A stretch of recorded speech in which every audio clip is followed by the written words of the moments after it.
solve for x. In this series, I come up with another equation. This equation we can solve very easily within 2 minutes. You need to know a small trick to solve this equation. And you can convert this equation as a quadratic form. If you want to make it try, you can pause the video and try yourself. If you are okay, then you can see the solution. Let us take the given equation. This solution is possible when we have these two terms are equal. So that is here 3x squared minus 2x. So if the variable two coefficients are equal in this radical equation, this solution is possible. Okay. So now what we do, right? We'll just subtract these two terms without the square root. Then see what will happen. Here we have taken the just bare term 3x squared minus 2x plus 9. And the another is 3x squared minus 2x minus 4. If we just subtract these two terms, we will get into 13. In order to get 13, we just get 13 over here. Okay. So how did it? This 3x squared get cancelled, and minus 2x and plus 2x is get cancelled. Plus 9 and plus 4 is 13 here.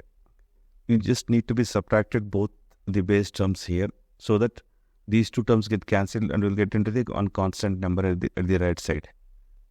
So this base term can be written like with a square root and whole square so that it won't change any value of this.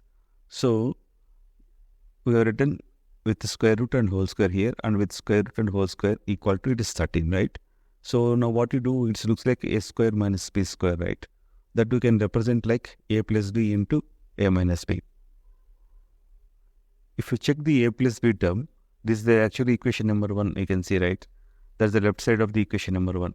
So we'll substitute here as a 13 in this equation. 13 into, we have the minus term here still.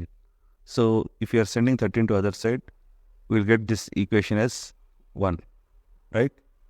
Now let's take this is the equation number 2. Now if we observe the equation number 1 and equation number 2, we have like, right, a plus b equal to 13 and a minus b equal to 1, right? Now what to do, right? We'll just add these two equations so that this term will get cancelled. So what left with this term, we have the two numbers, right? So the 2 into, we have the first term here. If we are adding the right side one also, 13 plus 1 is 14 here. So if you further simplify it, sending this 2 to other side, this expression will be pairing the both side of the equation, we'll get 49 over here. So bring this 49 to other side, this equation will become like 3x squared minus 2x minus 40 equal to 0. You can see here how simply we converted this to quadratic equation. So now let's take the quadratic equation. So by using the factorization method, we will solve this quadratic form. For that, it is a general form is x squared plus bx plus c equal to 0. Now first we will find the AC terms in this, right? So a into c, it will become like minus 120 here. So the best factors for this 120 to get the middle term is 12 into 10.